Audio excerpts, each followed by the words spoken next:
Okay, I've got a bunch of videos coming your way today. The first video I'm going to do is the LED swap on the Xbox One standard controller. I have this controller here because the newer controllers, this happens to be the Gears of War 4 JD controller, has a different front on it, and they also have these speaker jack at the bottom, the 3.5 millimeter headphone jack rather, and so they're a little bit different to do. So I'll do this a little later, but this video will be about this controller here. Customer sent this to me. They want to change the LED color from white to red. Just wanted to show you right now it's white. And I've done quite a few of these, and I've got quite a few tricks to show you. The first of which is how to actually take one of these apart. I'm sure there's plenty of videos on this, but they're pretty straightforward. I would say get one of these plastic splungers, if you don't already have one, from push on the outside. So you create a little bit of space there, and then you run this basically along the entire bottom here, and then pull. Do the same on the other side.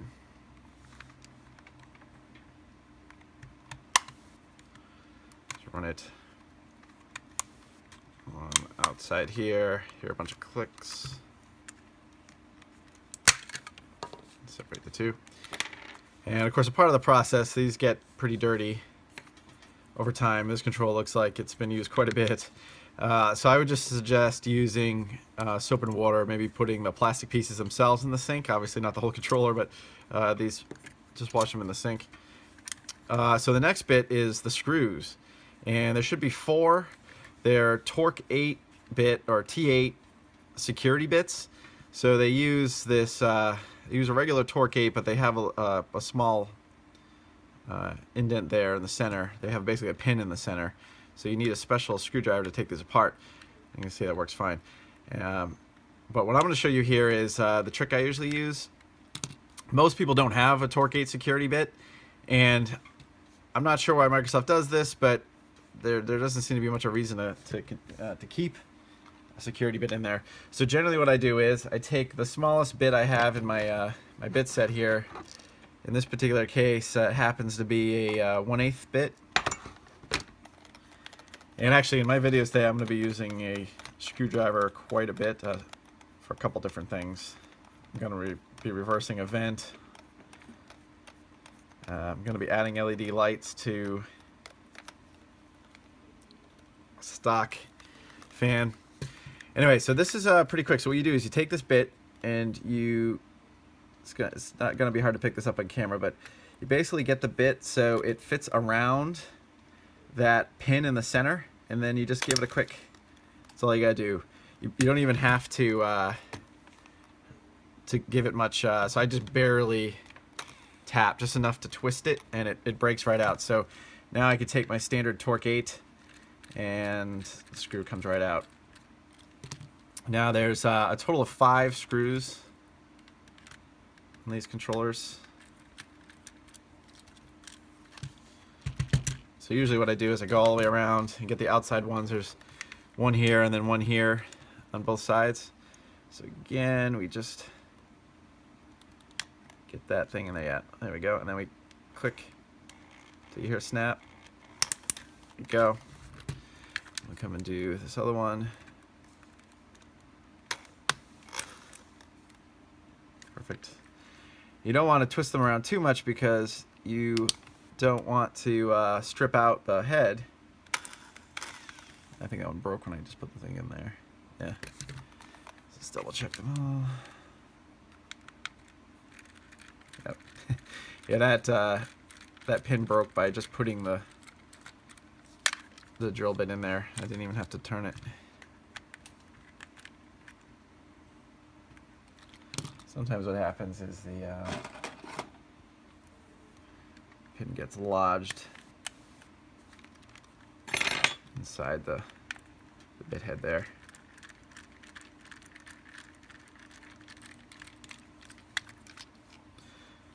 Okay. And what you've essentially done now is you've made a standard Xbox controller a little easier to open with a standard torque 8-bit. Okay, so last screw is behind this plastic here. Usually what I do is, if I have it around here somewhere, yeah, is I take an X-Acto, see right where that indent is, and I just run around it here.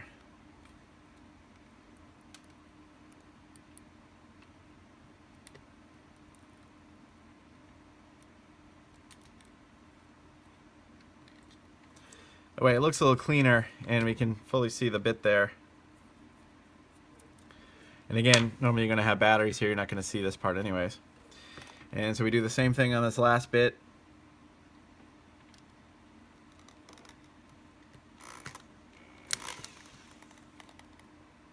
There we go.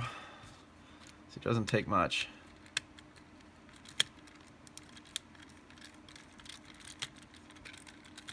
Okay.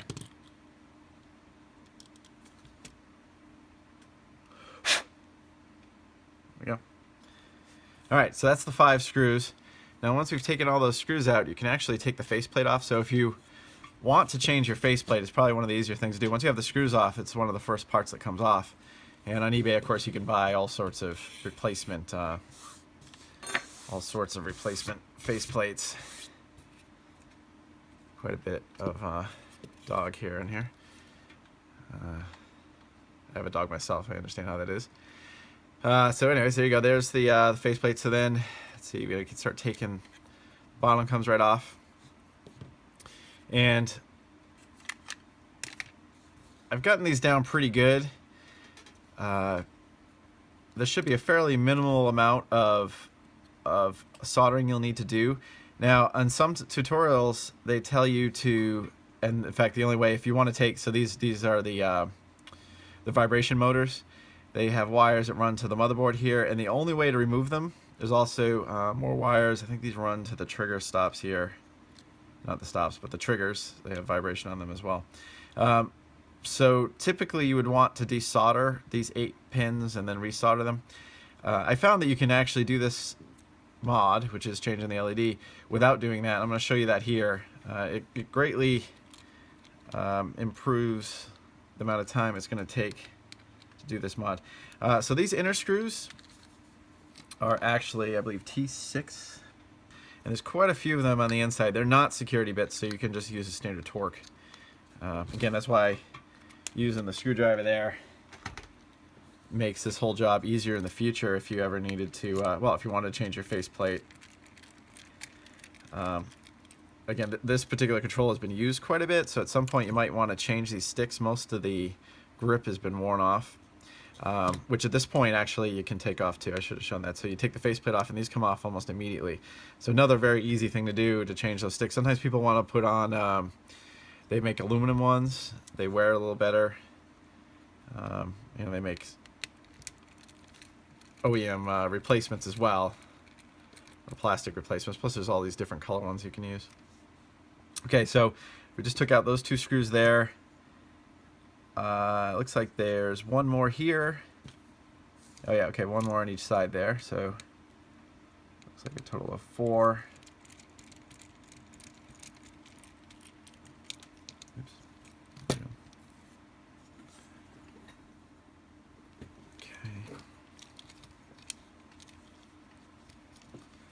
A little tricky here with the wires in the way.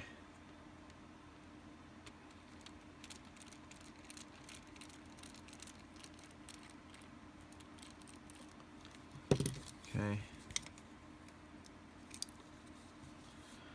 That's a total of 4 T6s. Now, with those bits out, now this is the part where desoldering this makes it easier because I could move these motors away, but we're gonna not do that step. I'm gonna show you how you can get around it. Oh, actually, next thing to do is take one of these buttons off, either the RB or the LB. I think it's easier to do the LB. And again, there's a few ways to do this. Basically, it's just held on by this front and back thing. And taking one of these buttons off, you don't have to take them both off, but just one helps the next part I'll show you. See, there's a You can start on the front of the back. Looks like the front's a little bit easier. So keep that in place. And all you gotta do is pop up this little tab here, back, as long as it agrees. There we go.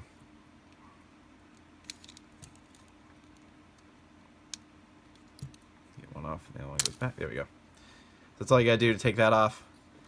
Is it's held on by these two little clips here. In fact, this goes on really easy later. Now, the reason you want to take that off is getting this piece off. This is where the actual home button is. And you want to, again, this has similar clips here on the front, and you want to just pop, you want to kind of push up on the front there to get it started. And on the back side, I'll do the same thing again. Basically, all you're doing is pushing upward and away.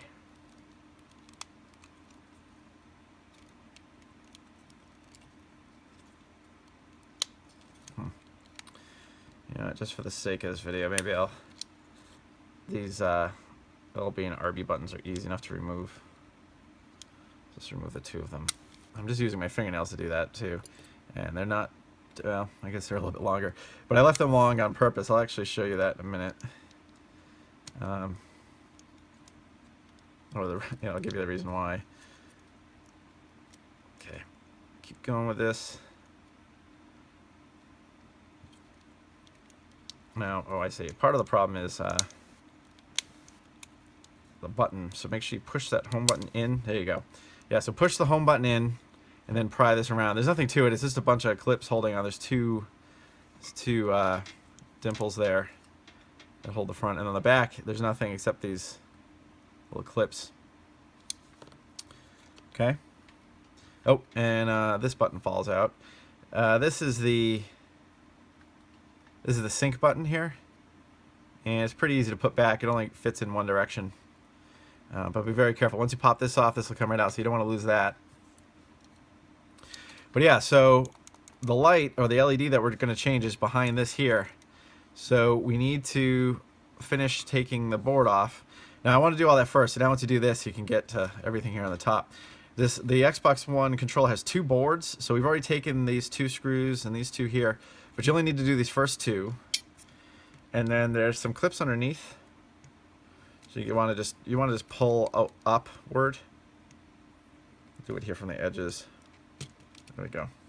Now again, this is where if you undid the or you desoldered these wires, you can see now these gray and black wires are going to hold this board to the plastic part. It runs across the front here. Yep, and it runs around to the runs around here and then to the top here. So we're going to leave it attached though, and we're just going to move it forward. And in doing so, we expose two more screws here on the bottom. Again, we're trying to get rid of the, trying to undo the plastic on the front there to get to the LED. So we're going to take, this is screw 5, screw 6.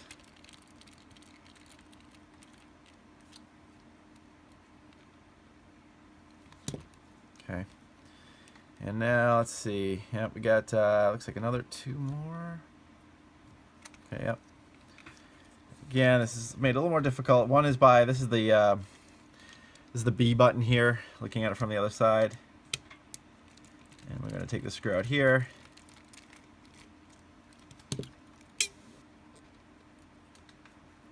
And one more in the center.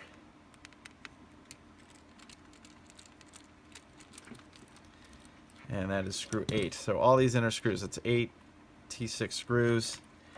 And with that out, I think that's, oh yeah, that's all of them. So now we can actually take the primary board out. Okay.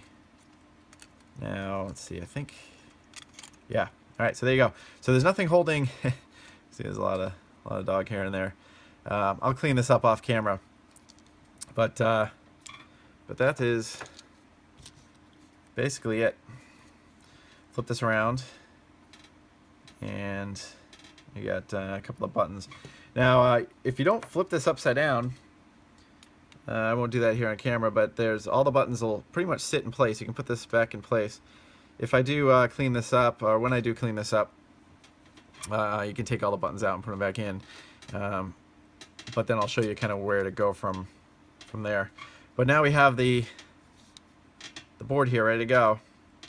So I'm going to clean things up a little bit here, and then I'm going to set up everything so I can actually change the LED. But that's it right here. It's just a single LED. The old Xbox 360 controllers had 4 LEDs, and the Xbox One only has 1, so it makes this process that much easier. So let me clean things up, and then I'll come back to this. Okay, and we're back. Although for you, I don't think we ever left. So get everything all cleaned up, and we're going to actually desolder the existing LED and put our new LED on. We have some red LEDs here, and you can see they come in these little strip packs. So for doing LEDs, you need flux, you need solder, and you need a way to clean your tip. So the first step is to put a little bit of flux around the LED that we want to remove. And then we're going to do what's called flooding it with solder. So we're going to put a bunch of solder on our tip here. And then we're going to go side to side on our LED. You can see that it comes right off. Now in that particular case, you don't always have this kind of luck, but one end came off before the other. So what we can actually do now is recover that LED. I don't generally reuse LEDs. However, it can be useful to hold on to them. Meaning that any of the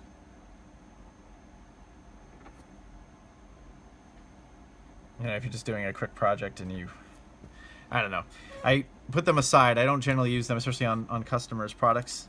I use new LEDs only, as you can see, but for my own sake, sometimes I just have a project where I'm just testing out some different things, and I don't care if I ruin a few LEDs. They're cheap though. They're about 6 cents a piece on average on eBay. Anyway, so there we go. So see how quick that was to remove the LED. A little more flux there. Now these LEDs are really tiny, so you have to be careful when taking them out of these cases here.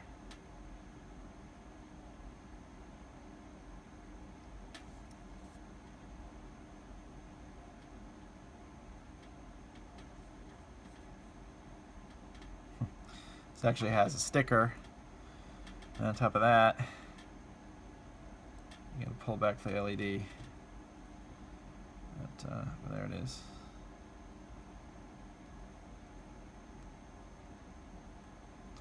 These LEDs are really easy to lose. You can see that one already popped out on me. There. Okay. Now, as far as figuring out the positive and negative, on the controller board itself, the left-hand side is positive, the right-hand side is negative. For the LEDs on the back, they're labeled. They have different symbols. Sometimes it's a triangle. This particular case is a T. So the top of the bottom of the T, rather, the line part of the T is pointing towards the negative. If it was a triangle, the tip of the triangle will be pointing to the negative. Generally, the symbol points to the negative. There's plenty of diagrams that you can find on that on the internet. And we're going to basically set it up in the proper spot there. That looks pretty good. And then what we're going to do is, I like to use my fingernail, which is why I mentioned earlier about growing your fingernail a little longer. Just because you can feel the actual LED getting set into place. And you can be a little more precise about holding it in place. If you use tweezers, it can be a little harder to hold in place. But so we're just going to try to center. It can be part of what happens there is it pushes the I just did there. I pushed the LED a little bit further over than I wanted. These small LEDs fit almost exactly where you need them, meaning they fit right in the middle of those two solder points.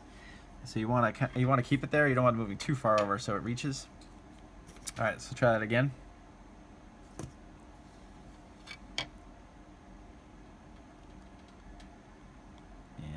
Yeah, the other nice thing about using your finger is you can feel the second the solder melts underneath.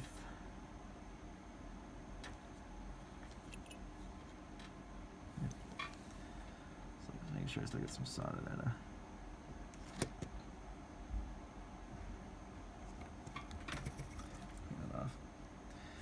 I'm actually not trying to touch the LED. I'm more or less trying to touch the pad beside the LED. And it's actually pretty nice. All right, so that looks good. And again, with soldering, the trick is to try to be quick about things. Don't hold the heat to the surface for very long. Okay. Gonna clean this up. 90% alcohol here.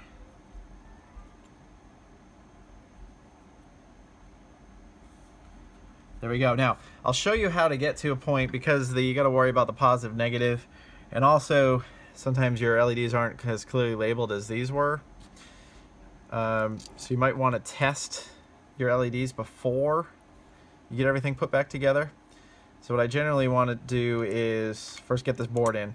The best way to do that, since we didn't just solder these wires here, is to hold this board up in the air, or hold it by that board, and then slide this board underneath it. And there we go, it fits right down.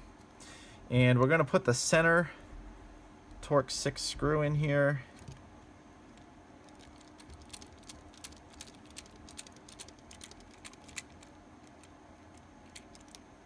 Okay, so we put one screw just to hold that board down, and then we're gonna these two boards have connectors here that hold the two together.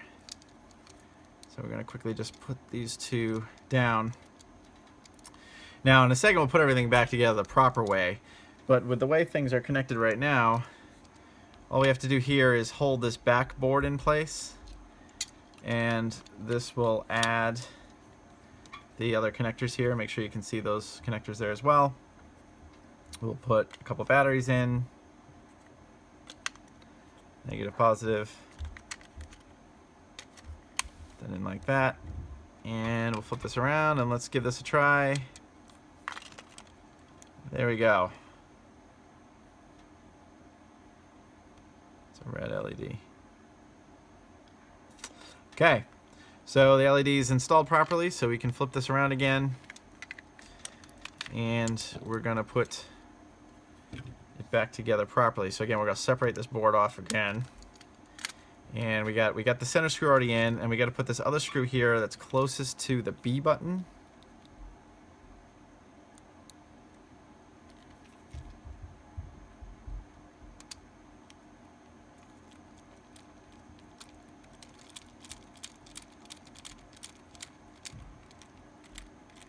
Okay, perfect. Now we're gonna do these back two screws here.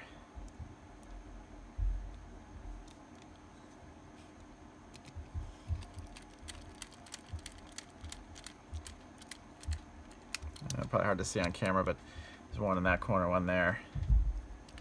I think you'll be able to see it fine on yours.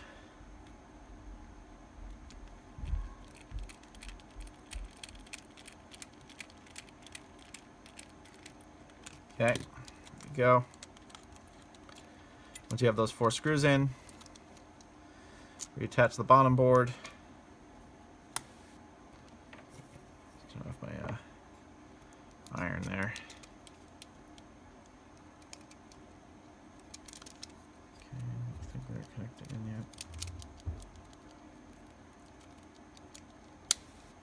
yet. Go. Okay, both seem to be in good. Okay, now we're going to start by putting the casing around the home button. Now you don't want to forget here your little sync button piece. This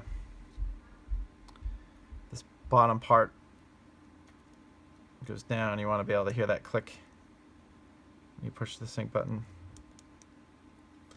Okay, so make sure that's in place. It's held by gravity going down without this piece here, so we want to hold it like this while we reattach this piece. And that time I got lucky, it snapped right on, but the sync button works, the home button works, and we can see our USB port there. Okay, so next we're going to put our RB and LB buttons in. This is our LB button.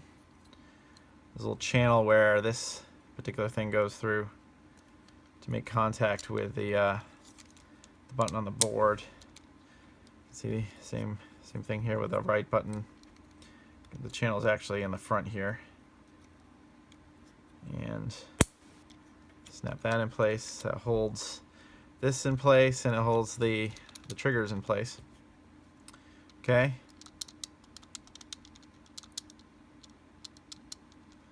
I like the way that A button feels, but might have just been used a lot in this controller. Okay, so now we can put our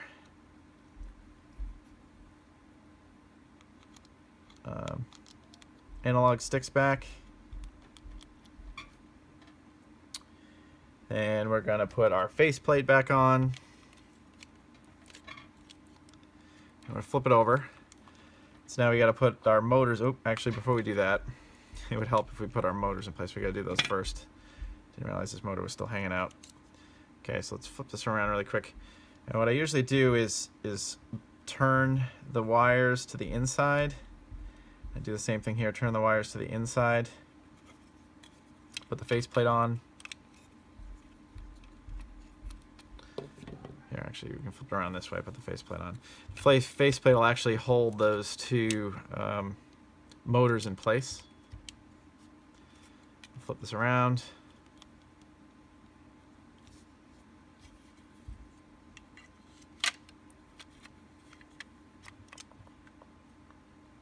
Yeah. Drop this into place. Be sure when you put this bottom case on that you keep those two battery terminals exposed, and also you want to push down your two trigger buttons in a little bit, and it should clip right down like that. And now we're at the point where we can use my Torque 8 bit here. Oh, actually, I've got one extra step here. Is we got to put all the screws back. So we can actually keep everything here in place, but we got to put those two screws here. These are still the Torque 6 screws. Almost forgot that. That's why it's good you keep your screws in plain sight here.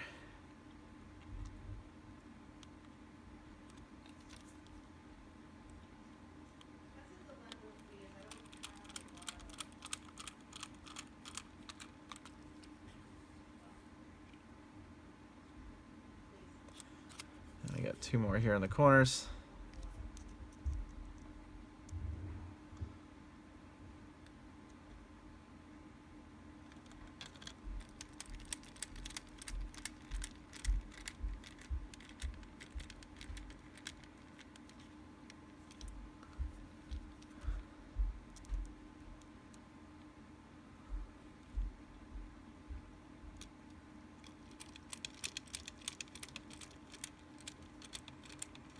There we go. Get those last two screws in there.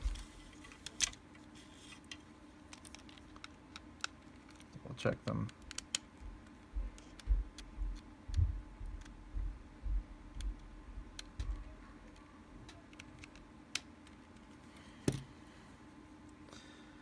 Okay, now we put our piece back on. Same as before.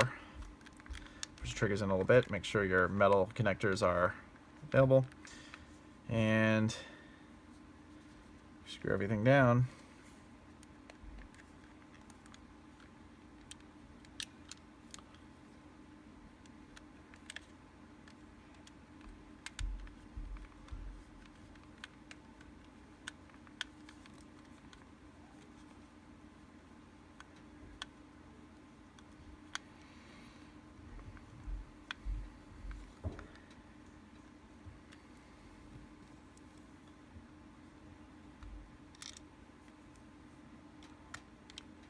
Oh, this stuff is pretty straightforward at this point.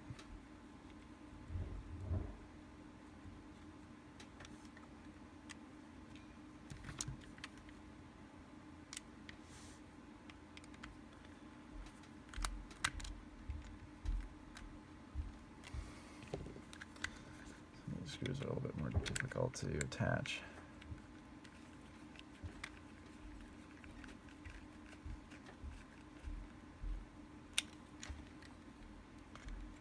last two here at the top.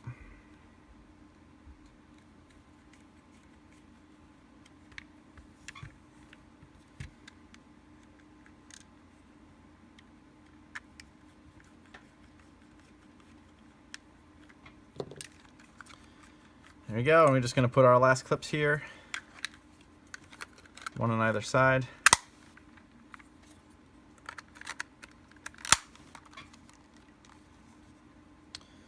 And negative, positive. Give that a try again. There you go. And I'll take this off camera and try it out, but make sure all the buttons still work and everything, but see, everything seems to be okay. All right, very good. So that's changing an LED on an Xbox One controller. Thank you, and I'll have my next video shortly.